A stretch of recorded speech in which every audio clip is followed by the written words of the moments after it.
नमस्कार आदरणीय दर्शकहरू, सरकारले आगामी वर्ष 2072-73 को बजेट प्रस्तुत गरेको छ संसदमा। यो बजेट आइसकेपछि चौतर्फी यसको बारेमा क्रिया प्रतिक्रिया पनि उत्पन्न भएको छ। कतिपयले यो बजेट राम्रो छ, कार्यान्वयन गर्न धेरै गाह्रो छ, अप्ठ्यारो छ, चुनौती छ भनेका छन् भने कतिपयले बजेट कन्क्या छरिएको झैं रकम छरिएको छ, तर यसलाई व्यवस्थापन गर्नको लागि सरकारले सक्ला त। विकास खर्चको कुरा गर्दाखेरि, पुनर्निर्माणको कुरा गर्दाखेरि अथवा अहिलेको अवस्थामा नेपालको आर्थिक स्थितिलाई साँच्चै यो बजेटले के समेटेको छ त? यो बजेट समय सापेक्ष छ त? यो बजेटले नेपालको विकासमा, प्रगतिमा साँच्चै फड्को मार्न सक्छ त? गरिब जनताले साँच्चै यसमा राहत पाएका छन् त? किसानहरूलाई यसमा विशेष रूपमा समेटेको छ त? उहाँहरूको भावना यो बजेटमा प्रतिनिधित्व भएको छ त?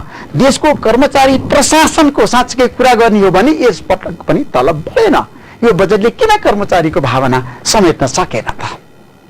आजको जुन बजेटको जुन रकमको कुरा गर्दाखेरि र बजेटको सिलिङको कुरा गर्दाखेरि हाम्रो बीचमा यतिखेर राष्ट्रिय योजना आयोगका सदस्य वरिष्ठ अर्थविद डाक्टर चन्द्रमणि अधिकारी हुनुहुन्छ। यहाँलाई म कार्यक्रममा स्वागत गर्न चाहन्छु। धन्यवाद। तपाईले तोकेको सिलिङमा बजेट आयो? हामीले तोकेको भित्रै आयो। सिलिङ भनेको हैन, अप्पर लिमिट दिने हो, त्यसकारणले अप्पर लिमिट हामीले दिएका। तपाईले 8 खर्ब 41 अर्ब भन्नुभएको थियो, तर 8 खर्ब 19 अर्बको करिब बजेट आयो मोटामोटी। यसमा चाहिँ अलिकति के हो भने अर्थ मन्त्रालय अलि सजिलो ढङ्गले हिँड्न खोज्यो। खास गरी राजस्वकोमा चाहिँ हामीले यो 735 अर्बको भूकम्प आउनुभन्दा अगाडि 735 अर्बको बजेट सिलिङ बनाएको थियो। त्यति बेला 512 अर्ब राजस्व उठ्छ, परिचालन हुन्छ भनेको थियौँ। तर पछाडि चाहिँ यो अलिकति तेलको भाउ पनि घटेको, अनि विभिन्न कारणले आयातहरू पनि कम भएको कारणले गर्दा ब्याङ्क र वित्तीय संस्थाको प्रफिट पनि घटेको कारणले गर्दा र सरकार चाहिँ अलिक चाहिँ हामी 490 भन्दा बढी जान सक्दैनौँ भन्ने किसिमको कुरा भएको थियो। र त्यो हिसाबले 460 मा बस्न खोज्नु भएको थियो, 480 मा गइयो। तर मलाई लाग्छ 500 अर्ब। एउटा कुरा चाहिँ ऋषिजी, एउटा कुरा यहाँ मैले भनौँ, हामीले अहिलेसम्म नेपालको राजस्व क्षमता कति हो त, राष्ट्रिय नेसनल रेभेन्यू पोटेन्सियलिटी कति हो भन्ने कुरा अहिलेसम्म आकलन गरेनौँ। यसपालि अर्थ मन्त्रालयका पदाधिकारीलाई मैले के भने आउँदो वर्ष कार्यक्रममा के राख्नुहोस् भने नेपालको राष्ट्रिय राजस्व दिय क्षमता कति हो त? हामीले 600 अर्ब हो कि अथवा 800 अर्ब हो कि अथवा 500 अर्बै हो रहेछ भने 480 उठायो भने ठुलो उठाएको हुन्छ हामीले परिचालन गरे। त्यसकारण त्यो गरौँ भन्ने अर्थमन्त्रीज्यूसँग नि मेरो यो कुरा भएको थियो। त्यसकारण हामीलाई अहिले के अप्ठ्यारो छ भने यस सरस्वती जिडिपीसित दाँजेर हेऱ्यो भने झन्डै 18% पुगेको छ। अन्तर्राष्ट्रिय स्तरमा दक्षिण एसियालीकै हिसाबले पुगेको छ। तर हाम्रो कुल कार्यस्थल जिडिपी भन्छ नि, जिडिपीको गणना छ नि अन्डर एस्टिमेटेड छ। अहिले हाम्रो करिब 38 देखि 40% चाहिँ इन्फर्मल इकोनोमीले धानेको छ। त्यसकारण त्यो जिडिपीको अन्डर रिपोर्टिङ भएको कारणले गर्दा त्यस्तो देखिया हो कि भन्ने अहिलेसम्म मेरो, किनभने महाभूकम्प गइसकेपछि एउटा नेपालीको सपना थियो हैन, भूकम्प पीडित जनताहरूको चाहना थियो यसपटक राज्यले कहाँ आफूलाई कसरी सहुलियत दिन्छ। हजुर, तपाईले जति सहुलियत दिनु पर्थ्यो त्यो दिन सक्नु भएन नि बजेटमा। अब यसो छ, बजेटमा जनचाहना अनुसार यो बजेट आएन, भूकम्प पीडित जनताको चाहना अनुसार छ। जनचाहना भनेको चाहिँ नि 100% सम्बोधन चाहिँ यसले गर्न नसकेका छैन। अहिलेको परिस्थितिले गर्दा हाम्रो पर्स र राजस्वको क्षमता पनि हेर्नुपर्ने हुन्छ। धेरै हामी वैदेशिक सहयोगमा निर्भर भयौँ भने हामीलाई भोलि ग्रिसको अवस्था जस्तो पनि हुन सक्छ। त्यसकारणले गर्दा जनताका सबै चाहना सबै वर्ग क्षेत्रले 100% पुरा भयो त भन्दिनँ, तर सम्बोधन चाहिँ यसले गर्न चाहिँ खोजिया छ। फेरि त्यो हिसाबले भन्ने सम्बोधन कुन कुरा जस्तो भूकम्प पीडित जनतालाई तपाईले आज तत्काल के दिनुहुन्छ? जस्तो चाहिँ नि भूकम्प पीडित जनतालाई आवासको लागि 2 लाख रुपियाँसम्म चाहिँ दिने व्यवस्था यसले गरेका छ। र साथसाथै त्यो 2 लाख दिएर पुग्छ होइन, यसो छ जनतालाई सबै दिएछ। त्यो तुलनात्मक हुँदो रहेछ कि ऋषिजी। 15,000 रुपियाँ त अझै दिन सक्नु भएको छैन, गाउँमा जनताको घरमा पुगेको छैन हैन। अब 2 लाख रुपियाँ कहिले दिनुहुन्छ, कसरी दिनुहुन्छ? 2 लाख रुपियाँ चाहिँ त्यसको परिचय पत्र भएर त्यो मापदण्ड बन्दैछ। प्राधिकरण बनिसकेपछि दिनुहुन्छ कि अहिले दिनुहुन्छ? प्राधिकरण त्यो दिनलाई त प्राधिकरणको जरुरी छैन। प्राधिकरणले आफ्नो पोलिसीमा दिन्छ कि तपाईले अहिले अर्थ मन्त्रालयले पैसा बाँड्छ? मापदण्ड बनेर प्राधिकरण बनेन भने पनि यो चाहिँ जान्छ। प्राधिकरणले पूर्णता पाएन पाएन भने पनि यो जान्छ, यसमा कुनै कमी हुँदैन। किनभनेदेखि यसले मापदण्ड बन्छ र गृह मन्त्रालय मार्फत यो चाहिँ रकम जान्छ। प्राधिकरण भनेको चाहिँ पुनर्निर्माण पुनर्स्थापनाको लागि भनेर बनिएको हो। पुनर्निर्माण भने त घर बनाउनु पनि पुनर्निर्माणै हो नि। यस्तो छ, पुनर्स्थापना त्यो पनि अधिकारी चाहिँ अहिलेको जमानामा होइन पुनर्स्थापना। तर त्यसमा चाहिँ यस्तो हुन्छ ऋषिजी, अब पुनः भनौँ न प्राधिकरणले एउटा कानुनी हैसियत त प्राप्त गर्यो तर पूर्णता पाएको छैन। अब विभिन्न कारणले गर्दा राजनीतिक भागभण्डाको कारणले पनि प्राधिकरणले पूर्णता पाएको छैन, किनभने धेरै दल छ हाम्रो देशमा होइन, रियालिटी पनि भनौँ सबै दलको प्रतिनिधि त्यसमा हुनुपर्छ। एउटा कुरा स्पष्ट भनिदिउँ, प्राधिकरण अध्यादेश यो दाता सम्मेलन हुनुपर्ने अवस्थामा एउटा चाहिँ आधार पनि खडा गर्यो भनेर चाँडो तयार गरे अब सरकारले। तर त्यसमा जुन राष्ट्रिय योजना आयोगले जुन ढङ्गले एउटा संरचना बनाएको थियो त्योभन्दा फरक आएको छ। प्राधिकरण आइसकेपछि म राष्ट्रिय योजना आयोगको सदस्यको हिसाबले, सरकारको एउटा अङ्ग हिसाबले स्वीकार गर्नु बेग्लै कुरा हो, तर एउटा इन्टेलेक्चुअलको हिसाबले हेर्ने हो भने चाहिँ यो प्राधिकरणलाई को कार्यान्वयनमा अलिकति चुनौतीहरू छन्। त्यसमा कहिलेकाहीँ भेस्टेड इन्ट्रेस्टले पनि काम गर्यो कि भन्ने छ। उदाहरणको लागि म तपाईँलाई भन्छु, राष्ट्रिय योजना आयोग भनेको सम्पूर्ण देशको योजना बनाउने संस्था हो, तर पोलिटिकल पार्टीको योजना बनाउनुहुन्छ तपाईँ राष्ट्रिय योजना होइन। त्यस्तो मैले यो भन्दैछु, अलिकति यहाँ मेरो कुरा सुन्नुभयो भने तपाईँलाई अझै स्पष्ट हुन्छ। राष्ट्रिय योजना आयोग भनेको समग्र देशको साधन स्रोतको प्राथमिकीकरण गर्ने, त्यसको बाँडफाँड गर्ने र राष्ट्रिय नीति र लक्ष्य बनाउने चाहिँ प्रधानमन्त्री अध्यक्ष भएको चाहिँ नि संस्था छ। त्यसको उपाध्यक्षलाई कहाँ लगाएर राखिदियो भने प्राधिकरण बनाउँदाखेरि त्यसको प्रमुख कार्यकारी अधिकृत भन्दा नि तल्लो दर्जामा लगेर त्यसको मर्यादामा राखिदियो। यसले गर्दा भोलि हेर्नुहोस् डेभलपिङ कन्ट्रिजहरूमा मर्यादा चौधरी तपाईँ मैले बिचैमा रोकी। हजुर, त्यही प्राधिकरणको कार्यकारी प्रमुख बन्नको लागि राष्ट्रिय योजना आयोगको उपाध्यक्ष अहिले लागि पर्नु भएको छ। त्यो व्यक्तिगत हिसाबले त्यता को लाग्नु भयो नलाग्ने गोविन्द राज पोखरेल लाग्नु भएको छ। त्यसो भने प्राधिकरणको संरचनामा चाहिँ त्यहाँनिर के अप्ठ्यारो छ भने उसमा तपाईँको भनाइअनुसार राष्ट्रिय योजना आयोग भन्दा प्राधिकरण माथि हुन सक्दैन। कहिले नि प्राधिकरण भनेको राष्ट्रिय प्रधानमन्त्रीले अध्यक्षता गर्नु भएको छ प्राधिकरणमा पनि, अध्यक्षता पनि प्रधानमन्त्री, राष्ट्रिय योजना आयोग पनि प्रधानमन्त्री। कुरो के हुन्छ भने नीतिगत संयोजन गर्नुपर्छ कि पर्दैन। हामी 14औं योजना बनाउँदैछौँ, 14औं योजना बनाउँदाखेरि पुनर्निर्माणको कुरालाई त्यो 14औं योजनाभित्र ल्याउने कि नहुने? पुनर्निर्माणको कुरा त सबै प्राधिकरणले गर्ने होइन र अब त्यसो छ देश बनाउने कुरा त। त्यही कारणले भने प्राधिकरणको अध्यादेशमा के भनिदियो भने भूकम्पबाट भएको क्षतिको मूल्याङ्कन पनि त्यसले गर्छ, आवश्यकताको पहिचान पनि त्यसले गर्छ, सिद्धान्त पनि त्यसले बनाउँछ, प्राथमिकता निर्धारण नीति वार्षिक कार्यक्रम र परियोजना स्वीकृति पनि भनेको छ त्यसमा। त्यसै त्यो भने हुनाले राष्ट्रिय योजना आयोगको र अनि अन्य मन्त्रालयहरूको र प्राधिकरणको बीचमा अलिकति संयोजनको कमी देखिएको छ। भोलिको दिनमा त्यो ऐन संशोधन गरेर त्यसलाई संयोजनमा ल्याउँछ। किनभने राष्ट्रिय योजना आयोगले जसरी योजना बनाउँछ नि चन्द्रमणिजी, तपाईँ त नमुना बजेट प्रस्तुत गरेको मान्छे पनि हो हाम्रो देश नेपालमा होइन। तपाईँले धेरै पटक नमुना बजेट रिपोर्ट नेपालमा पनि पत्रकार सम्मेलन गरेर अन्तर्क्रिया गरेर तपाईँले धेरै पटक नमुना बजेट दिनुभएको छ बजेटको। तर आज बजेट बनाउने ठाउँमा तपाईँ पुग्नु भयो राष्ट्रिय योजना आयोगमा होइन।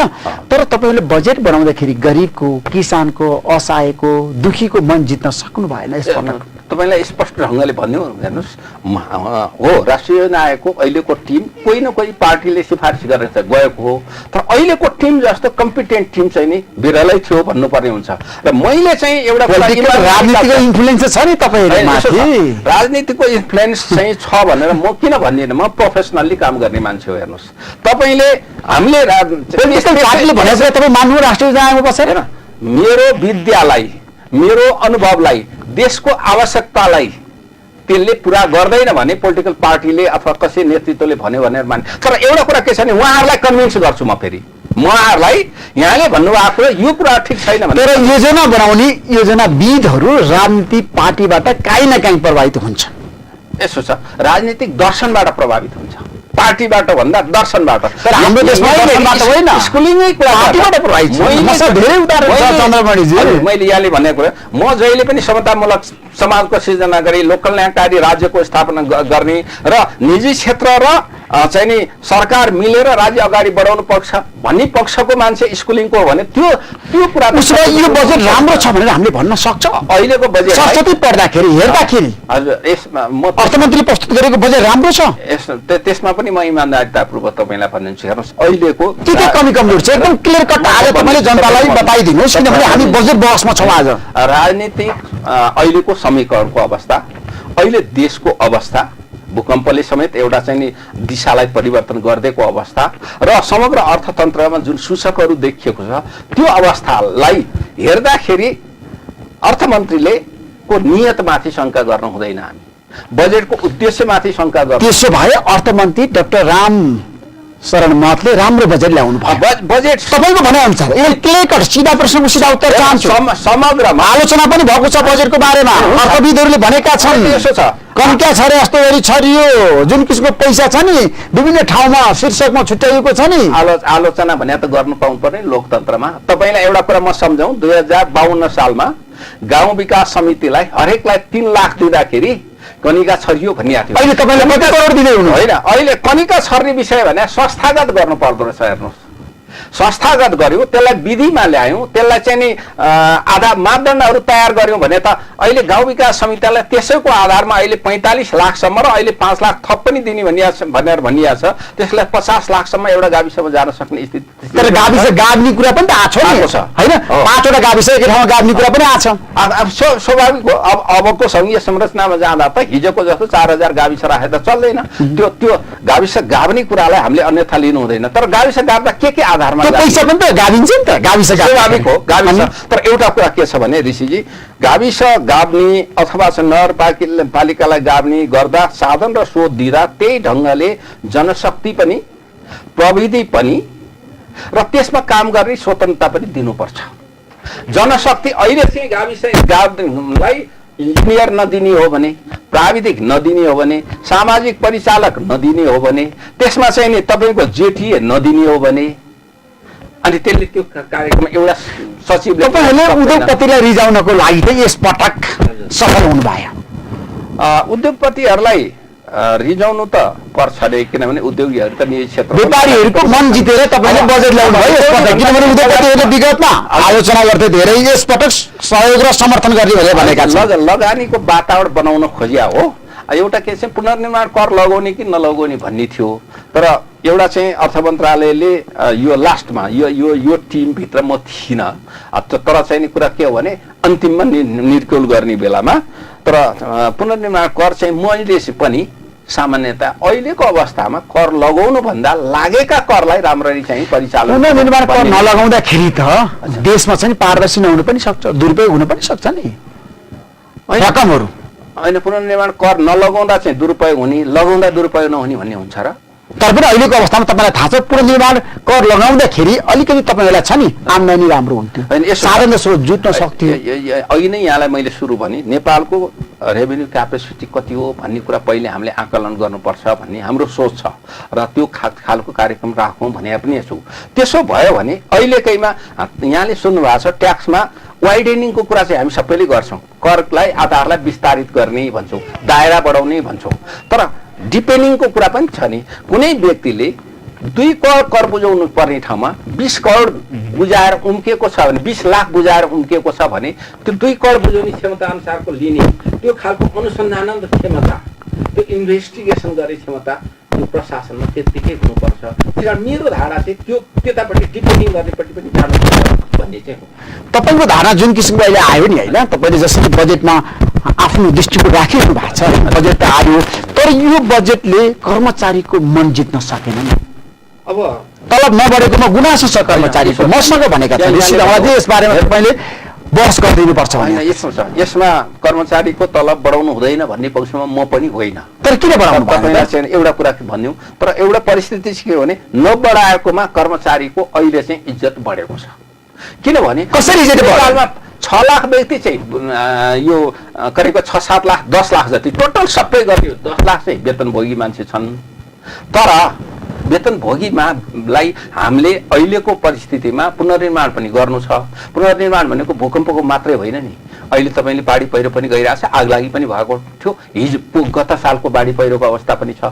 तिनीहरूलाई सम्बोधन गर्न नसिकिकन अहिले खाना चाहिँ बस्न भन्यो भने कर्मचारीले तलब चाहिँ नि अन्तर्राष्ट्रिय स्ट्यान्डर्डमा हेर्ने हो भने दक्षिण एसिया नपुगेकै हो। तर आम नेपालीको जनताले हिसाबले त एउटा नियमित आम्दानी पाएको हुनाले मलाई लाग्छ अहिले कर्मचारीहरूले ठुलो गुनासो उहाँहरूले गर्नुहुन्न जस्तो लाग्छ। उस भए तपाईँहरूले विपद व्यवस्थापन गर्नको लागि चाहिँ यसपटक विशेष जोड दिनु भएको छ होइन। आगामी दिनमा कसरी जाने खर्च पनि तपाईँले राम्रोसँग बजेट पनि विनियोजन गर्नु भएको छ। चन्द्रमणिजी।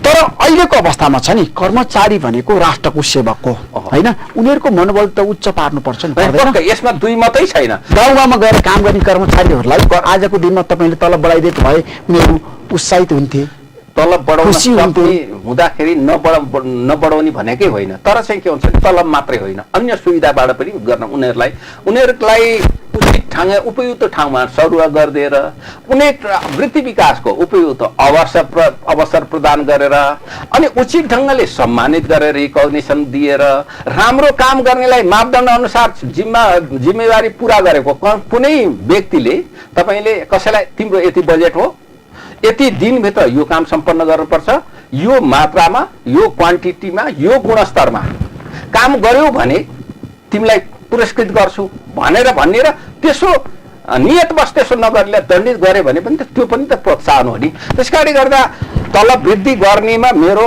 विमति होइन, तर के छ भने अहिलेको अवस्थामा परिस्थिति हेर्दा मलाई लाग्छ, मैले त सुनेको कर्मचारीहरूले नै के भन्नुभयो अरे भने कतिपयले अहिलेको स्थितिमा मसँग भनेका छन्, प्रतिक्रिया दिएका छन् कर्मचारीहरूले। कर्मचारीहरूको चाहना जे छ तपाईँलाई थाहा छ अहिलेको अवस्थामा तलब बढाइदिएको भए राम्रै हुन्थ्यो भन्ने छ। होइन, त्यो बढाउन सकेको भए साधारण स्रोतले भ्याउने बढाएको भए उत्तम हुन्थ्यो त्यो कुरा। अब तपाईँले अहिलेको अवस्थामा तपाईँहरूले 3 वर्षभित्र सबै गाविसमा बाटो पुर्याउने भन्नुभयो, सडक पुर्याउने भन्नुभयो, त्यो सम्भव छ? अब यसमा चाहिँ मलाई पनि अलिकति तपाईँले भन्नुभएको कुरामा अलिक चुनौतीपूर्ण काम चाहिँ हो, किनभने सडक हावादारी कुरा भन्छन् अर्थविदहरू। अब यसो छ, योजनाविद हावादारी भन्नुभन्दा त्यसको वस्तुगत विश्लेषण गर्नु हामी पर्छ। हामीले कुरा गर्दा, तपाईँको कुरा गर्दा, अन्यको कुरा गर्दा हामीले आग्रह पूर्वाग्रह राख्नु भन्दा पनि विज्ञताको आधारमा अनुभवको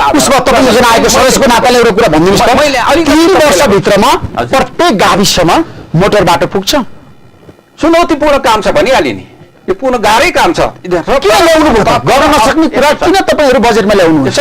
तपाईँले कुरो के हुन्छ भने सडक भने के हो भन्ने कुरा पहिले परिभाषित गर्दाखेरि हाम्रो चाहिँ हुन त रणनीतिक सडक, क्षेत्रीय चाहिँ सडकहरू, आर्थिक केन्द्रहरू जोड्ने सडकहरू भनेर केही परिभाषित त गरेका छौँ। तर मेरो व्यक्तिगत हिसाबमा मैले यो भने पनि छु, तपाईँ सडक भने के हो प्राविधिक हिसाबले, व्यवसायिक हिसाबले, आर्थिक हिसाबले सडक भनेको किसानको घरमा पुग्ने सडक भने कस्तो मापदण्डको हुनुपर्छ भन्ने पहिला मापदण्ड चाहिँ हामीले तयार नगरिकन अनि हामीले त्यो एउटा एम्बुस चाहिँ धेरै जसो खडा गरेका छौँ। हेर्नुहोस्, पहाडमा बनेका सडकहरू अधिकांश चाहिँ एम्बुस टाइपका छन्, यो कुरा म मान्दछु। यसमा अब सबैलाई पुर्याउने भनेर भन्ने चाहिँ हो, तर अब यसलाई सुधार गरेर के भन्नुपर्छ भने सम्बन्धित क्षेत्रलाई हामीले के भन्छौँ भने यसलाई मापदण्ड बनाउनुहोस्, कस्तो सडक पुर्याउने त भन्ने कुरा। तपाईँलाई थाहा छ कुनै जिल्लामा 1 वर्ष अगाडि होइन बाटो पुगेको थिएन, सडक पुगेको थिएन, तर आज तपाईँहरू अब प्रत्येक गाविसमा सडक पुर्याउने कुरा गरिरहनु भएको छ। जिल्ला त अझै बाँकी छ पुग्नलाई, होइन 621 वटा गाउँ विकासमा सडक पुग्न अझै बाँकी छ। अनि तपाईँहरू आज प्रत्येक गाविसमा मोटर बाटोको कुरा गर्नुहुन्छ। अब 3 वर्ष भने लोकप्रियताको लागि भएन भने यो बढी महत्त्वाकांक्षी परियोजना भएन कहिलेकाहीँ यो कुराहरूले किनभने अझै 2वटा जिल्लामा मोटर बाटो पुगेको छ। यसको व्यावसायिकता प्राविधिक पक्षलाई हेर्दा चुनौतीपूर्ण देखेका छु। यसलाई हामीले त्यही किसिमले व्यवस्थापन गर्न सकेनौँ भने पुर्याउन नसक्ने अवस्था पनि हुन्छ। पुर्याउने भनेर एकचोटि त्यहाँ ट्र्याक्टर हिँडाइदिने अथवा एउटा भ्यान पुर्याइदिने मात्रै होइन, सडक पुर्याउने भनेको 12 महिना त्यहाँ सडक पुग्नुपर्छ। उसको त्यो क्षेत्रमा जाने कस्तो चाहिँ नि खालको हामीले काठमाडौँ उपत्यकामा तपाईँलाई थाहा छ अहिले तपाईँ छ नि मोटर लिएर सरारा घुम्नुहुन्छ नि, कति अप्ठ्यारो छ होइन, कति ठाउँमा भत्किएको छ होइन, मर्मत गर्न सकिएको छैन, राजधानीमै कन्तबिजोग छ, सडकको गर्न सकेका छैन, त्यो स्वीकार गर्नुपर्छ। अब देशभरिको त सञ्जाल कसरी मैले गाउँमा कसरी पुग्नु? ऋषिजी, म राष्ट्रिय योजनाको सदस्य, त्यहाँ 8 जनाको टिम छ। सरकार भनेको सरकारको एउटा अङ्ग पनि हो, म एउटा टिमको सदस्य हो, मेरा सबै कुरा लागू हुन्छन् भन्ने त हुँदैन। तपाईँको कुरा होइन, सरकारको पोलिसी कुरा गरे आधिकारिक रूपमा आज राष्ट्रिय योजनाको चाहिँ स्पोक पर्सन भएर बोल्न सक्नुहुन्छ नि। बेस्ट इन्टेन्सनको हिसाबले काम चाहिँ गर्नुपर्छ, त्यो हिसाबले गर्ने हो, त्यो हिसाबले गर्नुपर्छ, तर गर्न सकिँदैन। अब कतिपय कुरामा हामीले त्यही खालको आधार तयार गरेनौँ भने सडक पुर्याउने भन्यौँ, तर त्यो सडक पुर्याउने सन्दर्भमा मापदण्ड तयार गरेनौँ, त्यसै अनुसारका चाहिँ निर्माण सामग्रीहरू पुर्याउन सकेनौँ, त्यसै अनुसारको चाहिँ निर्माण गर्ने निर्माण व्यवसायीहरूको विकास पनि गरेनौँ भने त पुर्याउन सक्दैनौँ। त्यसकारण 53,000 सडक मध्ये अहिले 12 महिना कति चल्छ भन्ने प्रश्न तपाईँले मलाई सोध्न सक्नुहुन्छ भोलि। बर्खा लागिसकेको छ, बर्खा आउँछ तपाईँलाई थाहा छ गाउँमा कतिपय सडकहरू छन् अहिले बन्द भइसकेका छन्, चल्दैनन्, मोटर चल्दैन। यथार्थ कुरा हो, मैले ढाकछोप गरेर तपाईँ हामी सबैले देख्ने कुरा हो, ढाकछोप हुँदैन। गाउँको सडक कहिले ग्राभल गर्ने क्या, त्यो चुनौती छ अहिलेको अवस्था। त्यही कारण मैले अहिले भने परिभाषा सडक पुर्याउने भने ग्राभल पुर्याउने हो कि अथवा चाहिँ कालो पात्रै गर्ने हो कि 4 मिटर पुर्याउने हो कि 6 मिटर पुर्याउने हो कि त्यसको स्ट्रेन्थ 8 टन गाडीको हिँड्ने हो कि 3 टनको हिँड्ने कि 12 टनको हिँड्ने कुरा, 25 टनको भन्ने कुरा स्पष्ट हुनुपर्छ। यो कुरा मैले 7 वर्ष अगाडि 6-7 वर्ष अगाडि जगदीश चन्द्र पोखरेल हुनुहुन्थ्यो उपाध्यक्ष, उहाँलाई गएर मैले के भनेको थिएँ भने हामी चाहिँ डोजर लगाइदिएर बाटो त खोल्यौँ, तर त्यसको घुम्तीदेखि लिएर त्यसका चाहिँ नि प्राविधिक पक्षलाई नै हेऱ्यौँ भने हामीले एकातिर भुसिया गराउँछौँ, अर्कातिर जोखिम बढाउँछौँ। सरस्वती तपाईँले बजेट पढ्दाखेरि होइन, आज हामीले जसरी बहस गरिरहेछौँ होइन, बहस गर्दाखेरि एउटा कुरो बताइदिनुहोस् चन्द्रमणिजी, बजेट त आयो होइन, राम्रो नराम्रो यसको धेरै पक्षमा बहस सुरु भएको छ होइन, तर अहिलेको अवस्थामा बजेट आउने ठुलो कुरा हो कि कार्यान्वयन गर्ने ठुलो कुरा हो? अहिले चाहिँ कार्यान्वयनको पक्ष चाहिँ बहुत महत्त्वपूर्ण पक्ष भनेको कार्यान्वयन हो। हामी कार्यान्वयन गर्न सक्छौँ, त्यो संयन्त्र छ हामीसँग। यसो छ, एउटा राम्रो पक्ष चाहिँ के छ भने हामी सबैको चिन्ता एउटै छ। ऋषिजीको र मेरो चिन्ता फरक छैन। ऋषिजीको र मेरो एउटै के चिन्ता हो भने बजेट आयो, योजना बने, कार्यक्रम बने, कार्यान्वयन भइदिएन भने साधन स्रोत खेर जान्छ भन्ने चाहिँ चिन्ता हो कि हाम्रो। यो विकास खर्च यसपटक फ्रिज भयो, तर एउटा कुरा चाहिँ हामी सबैमा 1 अर्ब रकम फ्रिज भएको छ। भयो 522, हामी 618 को खर्च गरेका थियौँ, 522 मात्रै खर्च हुँदैछ भन्ने चिन्ता है। त्यस कारणले गर्दा 1 अर्ब चाहन्छु तपाईँले भनेको कुरा ठिक हो।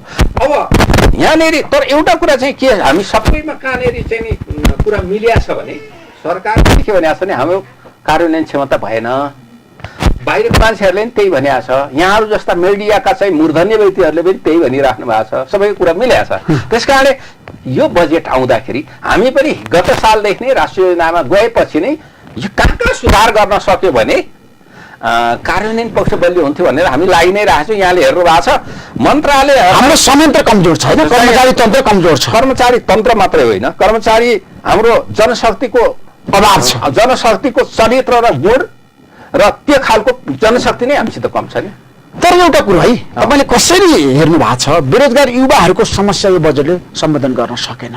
यसमा चाहिँ एउटा कुरा भन्न चाहिँ यहाँ भनेको छ, तर एउटा मेरो प्रस्ताव चाहिँ हाम्रो राष्ट्रिय योजना आयोगको टिमको नि एउटा के प्रस्ताव थियो भने यसपालि एउटा कहीँ चाहिँ काम गरौँ भनेका थियौँ।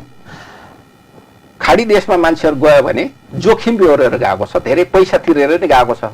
त्यस कारण उसले मासिक 40,000, हुन त सरदर खाडी देशमा गएको मान्छेहरूले सरदर मासिक कमाएको सबैको हिसाब गर्दा 14,000 रुपियाँ हो कि होइन? यहाँ सबैलाई जानकारी भएको छ, अध्ययन राष्ट्र ब्याङ्कले अध्ययन गरेर निकाले प्रतिवेदनमा छ, 14,000 छ।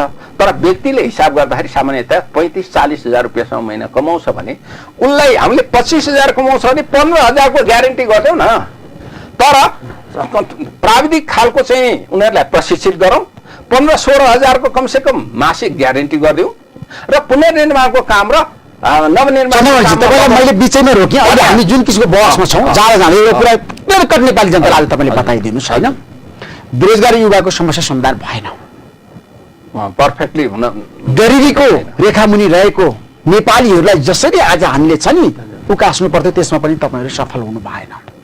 कार्यक्रमहरू आएका छन्, सम्बोधन गर्न खोजिएको छ। आर्थिक वृद्धि दर त कम छ नि हाम्रो देशमा अहिले, घटेको छ नि महाभूकम्प गइसकेपछि, त्यो कुरा मान्नुहुन्छ नि होइन? तर यसले चाहिँ 6% ग्रोथ गरेको त्यो गर्न सकिन्छ। त्यो आर्थिक वृद्धि चाहिँ मैले अघि भने 6% ग्रोथ गर्न सकिन्छ। यसो छ, एउटा नीतिगत सुधारको कुरा गरेका छौँ हामीले। सुधार गर्नको लागि तपाईँहरूसँग छ नि अहिलेको अवस्थामा साधन स्रोत छ तपाईँहरूसँग। तपाईँलाई म एउटा चाहिँ त्यसको आधार चाहिँ के देख्छु भने हामीले पूर्वाधारमा खर्च गर्छौँ भनेका छौँ, पूर्वाधारले तत्कालै चाहिँ तपाईँको उत्पादन चाहिँ दिँदैन, तर कतिपय कुरामा हाम्रो निर्माण सामग्रीको चाहिँ सन्दर्भमा उत्पादन बढाइदिन्छ, बुझ्नु भएन?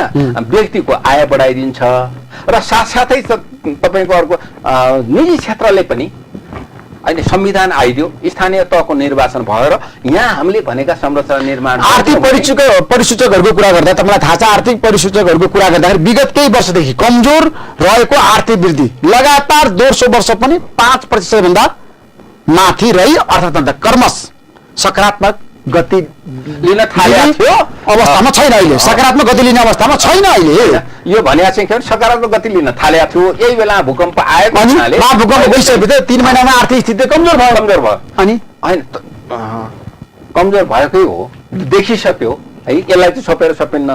तर जुन खालको लगानी गर्न खोजेको छ र यसले निजी क्षेत्रको लगानी पार्ने भने वातावरण, जस्तो उदाहरणको लागि एउटा चाइनिज कम्पनी एउटाले सिमेन्ट फ्याक्ट्रीमा 47 अर्ब लगानी गर्छु भनेर प्रस्ताव गरेर आयो अस्ति।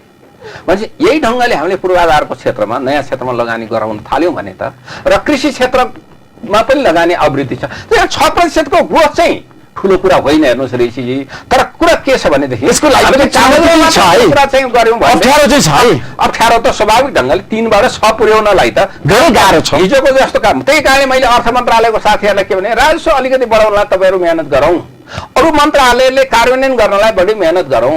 हामी 8 घण्टा खट्छौँ भने 10 घण्टा खटौँ अहिलेको परिस्थितिमा।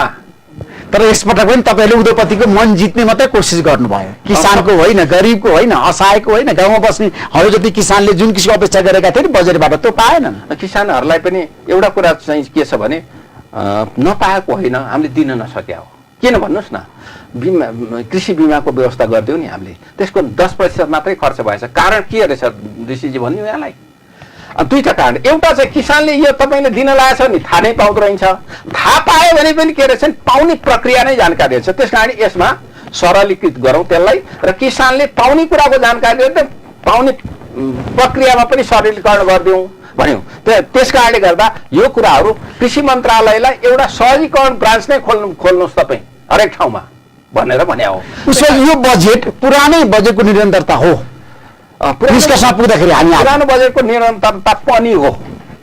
धेरै कुरा पुरानो बजेटको यसमा समेटिएको छ। स्वाभाविक हो नि, हिजोका पुरा नगरेका कुरा त बाचा त पुरा गर्नु पर्यो नि। हिजो चाहिँ फास्ट ट्र्याक बनाउँछु भनेको कुरा आज छोडिदियो भने के हुन्छ?